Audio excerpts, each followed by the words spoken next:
Hello नमस्कार। Welcome to my channel history with doctor Dharmendra Tiwari. Students, दक्षिण भारत के इतिहास में जितने प्रमुख राजवंशों ने राज्य किया उनमें पल्लव राजवंश का इतिहास अद्भुत है, अप्रतिम है। पल्लव राजवंशों ने राजनीतिक क्षेत्र में, सांस्कृतिक क्षेत्र में अपार उपलब्धियां हासिल की थी। सांस्कृतिक क्षेत्र में चाहे वो साहित्य हो, चाहे कला हो, चाहे वास्तुकला हो, पल्लवों का कोई जोड़ नहीं लगता। दक्षिण भारत में पल्लवों के बाद चोल राजवंश ने पल्लवों को कुछ टक्कर देने की कोशिश की थी।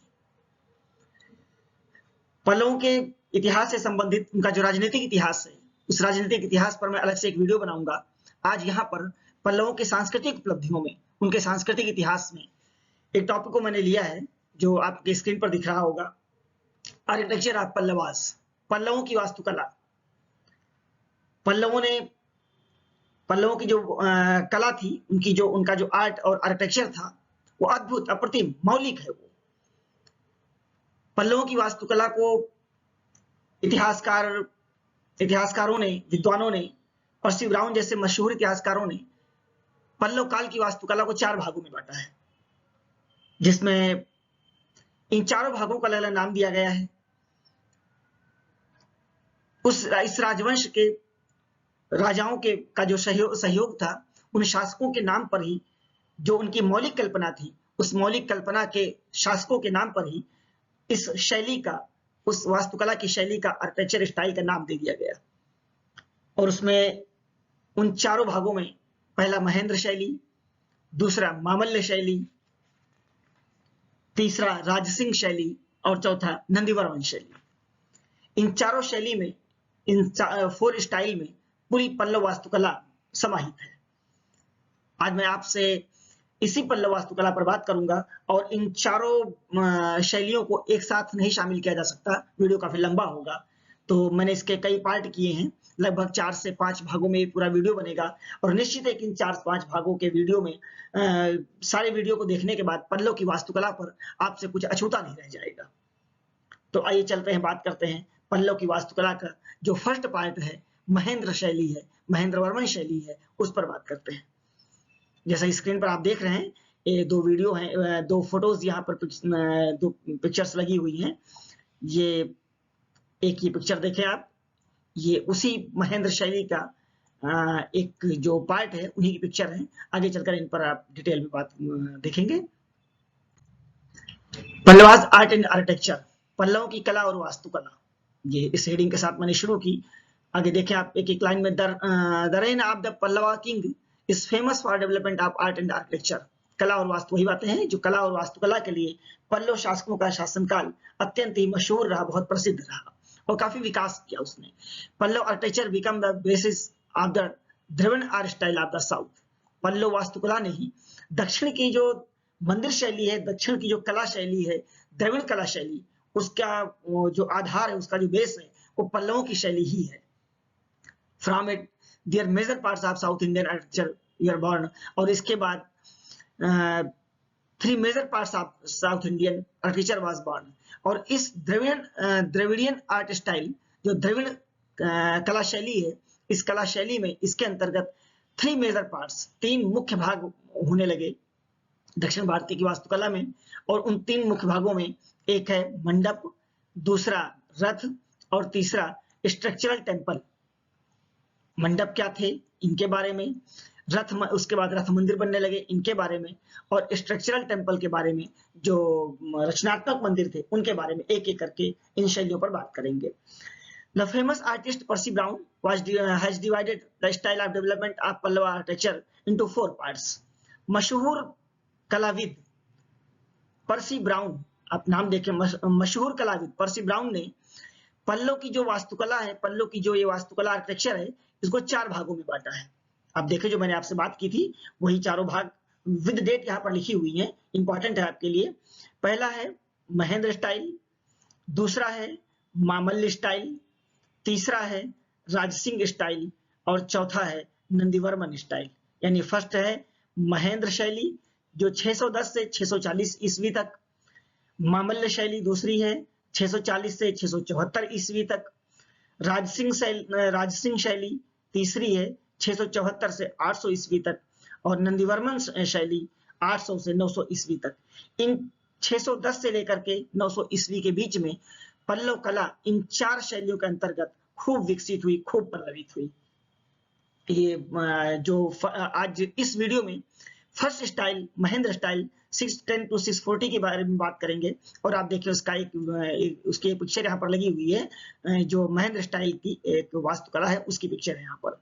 आगे देखें, महेंद्र स्टाइल, महेंद्र शैली 610 से 640 ईस्वी। Under this style cave temples were built. इस शैली के अंतर्गत गुहा मंदिर बनाए गए बाय कटिंग हार्ड स्टोन्स। बड़े बड़े पत्थरों को, बड़े बड़े मजबूत कठोर पत्थरों को काट करके गुहा मंदिर बनाए गए और हिच आर कॉल्ड मंडपा, और उन्हें मंडप नाम दिया गया। कि आप देखें, ये बड़े बड़े पत्थरों को काट करके ये जो गुहा मंदिर बनाए गए उनको मंडप नाम दिया गया। These mandapas are simple pillared verandas in whose back wall one or more rooms have been built। इन मंडपों में सिंपल पिलर होते थे, एक साधारण से खंभे होते थे। ये आप देखें, इन पिलर में साधारण से खंभे होते थे, बरामदा होता था, सिंपल पिलर होते थे, वरांडा। इन होज बैक वॉल वन, इसके पीछे की दीवार में वन और मोर रूम्स हैव बीन बिल्ड। इसके पीछे की दीवार में एक या बहुत अधिक से कमरे बनाए जाते थे। ये यानी पत्थरों को काट करके एक गुफा जैसा बनाया जाता था, उसमें पिलर दे दिए जाते थे और पीछे की दीवार में पीछे की तरफ एक कुछ कमरे जैसे बना दिए जाते थे पीछे की तरफ। The statue of gate keepers are found on the main gate outside the मंडप। और मंडप का जो मेन गेट होता था, मंडप के निकलने का जो दरवाजा होता था, वहां पर द्वारपालों की मूर्तियां बनाई जाती थी। जो गेट कीपर्स होते थे, द्वारपाल होते थे, उनकी मूर्तियां उन दरवाजों पर बनाई जाती थी, वो भी पहाड़ों को, पत्थरों को काट करके। which are high quality from artist point of view। और ये जो पिलर होते थे, ये जो ये गेट कीपर की मूर्तियां होती थी, जो पिलर होते थे, ये सब high quality from artist point of view, art कला के दृष्टिकोण से ये बहुत ही हाई क्वालिटी के, उच्च क्वालिटी के होते थे, उच्च गुणवत्ता वाली कला इनमें दिखाई देती थी। A row of pillars is found in front of the मंडप। और मंडप के ठीक सामने रो ऑफ पिलर्स, पिलर की एक पूरी लाइन मिलती थी। पिलरों का एक जो खंभे होते थे, उन खंभों की पूरी एक लाइन मिलती थी यहाँ पर मंडप के ठीक सामने। Each pillar is 7 feet high. और प्रत्येक पिलर लगभग 7 फीट लंबाई में होता था। प्रत्येक पिलर लगभग 7 फीट ऊंचा होता था। The pillars are usually square. और पिलर लगभग चौकोर होते थे। The tops of which are made line shaped. और किन्हीं में इनके ऊपर की तरफ सिंह शीर्ष बनाया जाता था, यानी ऊपर की तरफ शेरों की आकृतियां बनाई जाती थी। यहाँ ऊपर की तरफ सिंह शीर्ष बना दिया जाता था टॉप पर, और ये 7 फीट के ऊंचे वाले होते थे। और कहीं कहीं देखिए आप, नीचे की तरफ ये आधार सिंह का भी बनाया गया है। ये आपके स्क्रीन पर है, और ये आर्ट इसके भीतर यहीं पर आर्ट बनाई जाती थी। और आप देखिए ये अद्भुत कला, ये स्ट्रक्चरल नहीं है, इनमें चिनाई नहीं होती थी। ये बड़े बड़े पहाड़ों को, चट्टानों को काट करके, छेनी हथौड़ी से कारीगरों द्वारा काट करके एक एक आर्ट बनाई जाती थी। आप देखिए कितनी अद्भुत कला है ये। एक एक आर्ट जीवंत शेर जैसा दिख रहा है, उन पहाड़ों को काट करके बनाया जाता था। और ये इसे मौलिक देन उस राजा महेंद्र सिंह, जो पल्लव शासक महेंद्र वर्मन थे, उनकी ये मौलिक देन थी। और महेंद्र वर्मन की एक उपाधि थी विचित्र चित्र, अद्भुत नेचर वाला, अद्भुत एक चित्र वाला विचित्र चित्र उसकी उपाधि थी। और निश्चित है कि एक शुरुआत, ये पहाड़ों को, चट्टानों को काट करके गुहा मंदिर बनाना, उनमें ऐसी कला बनाना, बरामदे, पिलर, ये सब अद्भुत एक मंदिर का रूप देना, ये उसकी विचित्रता का ही प्रमाण है। और ये उसकी अपनी मौलिक देन थी।